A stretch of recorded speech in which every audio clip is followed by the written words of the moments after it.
कांग्रेस की राह पर चलेगी बीजेपी, छोड़ा परिवारवाद का विरोध।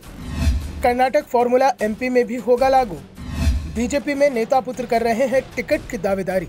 कांग्रेस में परिवारवाद है, टॉप लेवल पर एक परिवार की चलती है तो निचले स्तर पर भी परिवारवाद हावी है।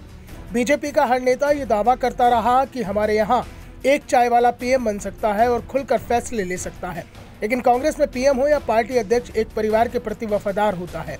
परिवार ही पूरे फैसले लेते हैं और ये हालात राज्य स्तर पार्टी में है। बीजेपी के अलावा सिर्फ वामपंथी पार्टियां ही ऐसी है जहां सत्ता और संगठन में कोई भी टॉप पर पहुंच सकता है, लेकिन अब बीजेपी के अंदर भी परिवारवाद हावी होता दिख रहा है।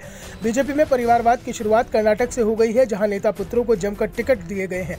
कर्नाटक में बीजेपी की स्थिति बहुत अच्छी नहीं बताई जा रही है। रही सही कसर पार्टी के अंदर हुई बगावत ने पूरी कर दी। 1 दर्जन के करीब विधायक एमएलसी बागी हो गए। बगावत और फैले इसलिए पार्टी ने परिवारवाद का कार्ड खेल दिया है। कई विधायकों के टिकट काटे तो उनके ही रिश्तेदारों को टिकट थमा दिए गए। बीजेपी की इस नीति से एमपी में पार्टी नेताओं के चेहरे खिल गए हैं। उन्हें भी अब इस साल होने वाले विधानसभा चुनाव में अपने बेटे बेटियों के लिए टिकट की उम्मीद जाग गई है। पार्टी विरोधी गतिविधियों में शामिल होने के आरोप के कारण पार्टी से 6 साल से निष्कासित किए गए सिद्धार्थ मलैया का भी बीजेपी में शामिल होना इसी दिशा में एक कदम बताया जा रहा है। हालांकि माना जा रहा है कि अगर कर्नाटक में बीजेपी एक बार फिर सत्ता में वापसी करती है तभी ये फॉर्मूला मध्य प्रदेश में भी लागू हो पाएगा, लेकिन पार्टी का प्रदर्शन खराब रहता है तो उसके लिए बेहद मुश्किल खड़ी हो जाएगी। मध्य प्रदेश में कई नेता पुत्र पिछले लंबे समय से टिकट के इंतजार में है। 2018 में भी कुछ नेताओं ने बढ़ती उम्र का हवाला देकर अपने परिवारजनों के लिए टिकट की मांग की थी, लेकिन अधिकांश नेताओं की मांग को दरकिनार कर पार्टी ने उन्हें टिकट नहीं दिया था। लेकिन इस बार परिस्थितियां अलग हैं, क्योंकि जिस तरीके से पहले गुजरात फॉर्मूले को मध्य प्रदेश में लागू करने की बात चल रही थी, उस लिहाज से देखें तो 1 दर्जन से ज्यादा उम्रदराज नेताओं का टिकट कटना तय माना जा रहा है। कर्नाटक चुनाव की घोषणा के साथ ही कई दिग्गज नेताओं ने पाला बदला। उसके बाद पार्टी ने इस असंतोष को रोकने के लिए कर्नाटक में लगभग 20 नेताओं के परिवारजनों को टिकट दिया है। हालांकि कर्नाटक फॉर्मूला एमपी में लागू करने की सुगबुगाहट के साथ ही राजनीति शुरू हो गई है।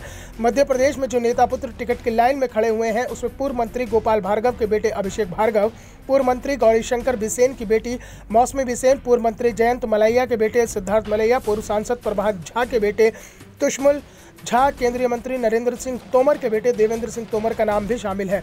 इस फहरिस्त में कई और भी नाम हैं। एक नाम कांग्रेस से बीजेपी में आए ज्योतिरादित्य सिंधिया के पुत्र महाआर्यन का भी है। वैसे ये बात भी तय है कि महाआर्यन विधानसभा का चुनाव नहीं लड़ेंगे, उन्हें लोकसभा का चुनाव लड़वाया जा सकता है। नेता पुत्रों की बढ़ती दावेदारी के बीच बीजेपी प्रवक्ता नेहा बग्गा का कहना है कि हर प्रदेश की अपनी अलग परिस्थितियां होती हैं, उसी के आधार पर आगे की रणनीति तैयार होती है।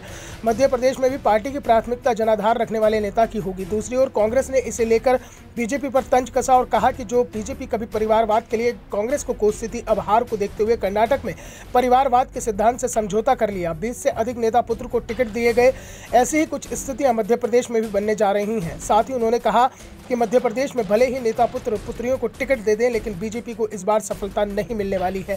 जनता ने 2018 में बीजेपी को सबक सिखा दिया था, लेकिन कुछ गद्दारों के चलते सत्ता बीजेपी के हाथ से चली गई। इस बार बीजेपी के हालात 2018 से भी खराब होंगे। Bureau report, the Navdarpan news.